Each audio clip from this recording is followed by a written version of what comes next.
He hurt you. Maybe he betrayed you, devalued you, ignored you, acted as if you were nothing. And in that moment, everything inside you screamed. Tell him, show him how wrong he was, make him understand what he lost. But stop, because that is exactly what he wants. He's prepared for the tears, the accusations, the anger. All of it feeds his illusion of power. But there's one response he's not ready for. Your silence. Not cold, not cruel, conscious, mature silence. The silence of a woman who no longer needs to explain, prove, or fight. A man believes he holds power over you as long as you react. Any emotion, even anger, is still a connection. He might walk away, but if you call him back, he still sits on the pedestal. But when you remove yourself from the equation, without a scream of pain, without a scene, that's when something inside his mind begins that he can't control. Silence gives him no answers. And so, he starts looking for them inside himself. And that's terrifying. Because for the first time, he's forced not to explain your behavior, but to face his own. This is the moment when a man meets his own shadow. Not because of your words, but because of their absence. Carl Jung once said, "Real transformation begins in silence, when a person is left alone with themselves." Silence exposes what he's been hiding. The fear of being nothing. The fear of losing control. The fear that he is not the man he pretended to be. Now imagine what happens if you not only go silent, but redirect all your energy inward. Not for him, for you. Then your departure is no longer an act of weakness, it's an act of immense strength. And he feels it not because you tried to prove something, but because he now has nothing left to prove to himself. And here's where it gets interesting. When he loses control, he loses himself. For the first time in a long time, he feels the silence not as a pause between conflicts, but as the end of a game where he is no longer the main player. This silence is not passive. It's filled with your power. Because now, you no longer give your energy outward. It returns to you. You start collecting, piece by piece, everything you once gave away. Your time, your compassion, your emotional labor. No longer wasted in a void where it wasn't valued. Now, that energy begins to nourish you, and he feels it. Even if you say nothing, he senses the shift, instinctively. He was once the center of your attention. It fed his ego. But now everything has changed. The center is no longer him, it's you. You've become the axis of your own universe. And this is devastating for someone who thought he was the sun around which you orbited. He may try to regain your attention, send a meaningless message, pretend to accidentally stumble on your profile, try to provoke a reaction, any reaction. But if you stand firm on your inner ground, if you no longer respond to the old triggers, his strategy collapses. He can no longer control your moves. And if he doesn't control you, he loses his illusion of being irreplaceable. Losing your reaction means losing his power. And losing that power means losing the meaning of the game he was playing. Because everything he did thrived on your participation. Now, you've left the battlefield. And he's not a victorious hero. Just a lonely player on a ruined stage. And the worst part, he can't stop it.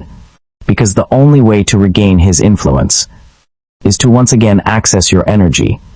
But the door is closed. And while he's outside, you begin to feel something more than just strength returning. You start to find a new direction for that energy.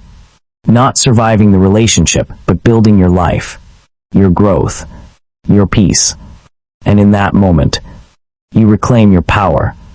A woman who no longer exists as a reaction to a man becomes an action.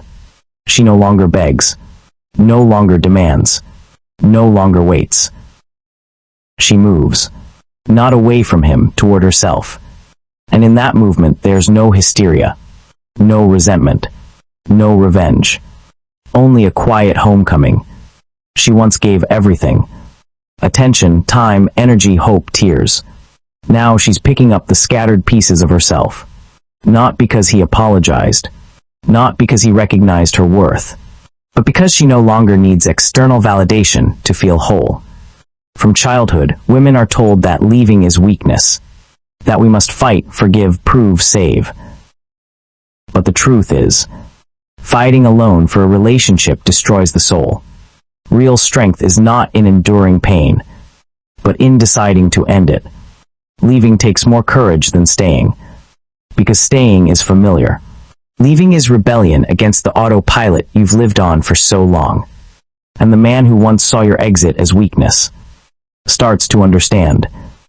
You didn't run away, you broke free. Not from him, but from dependency, from the need to be heard, understood, accepted. When you leave, not in drama but in calm, with clarity and dignity, a special kind of power emerges, one that needs no words. You don't explain.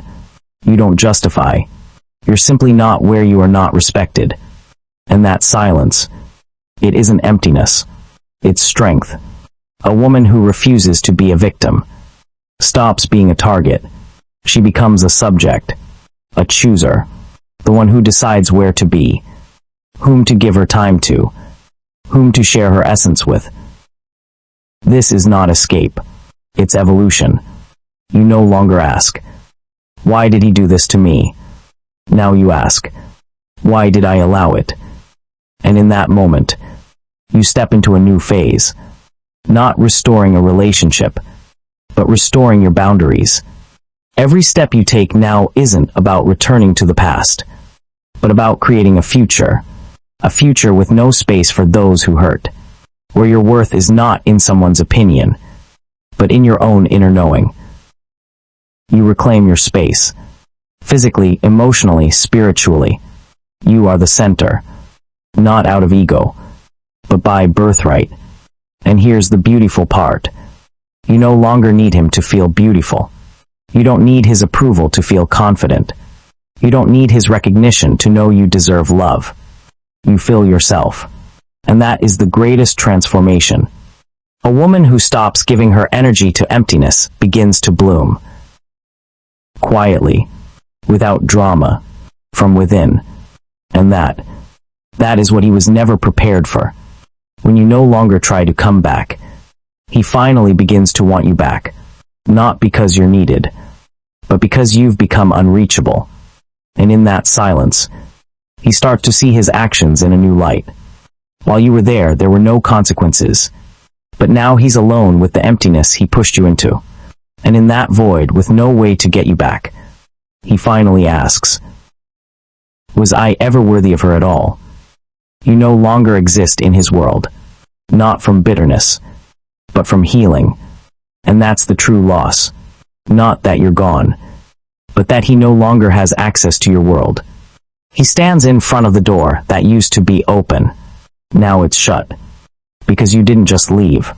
You went inward and found what he never did. Peace, wholeness, dignity. He feels it, not through words, energetically.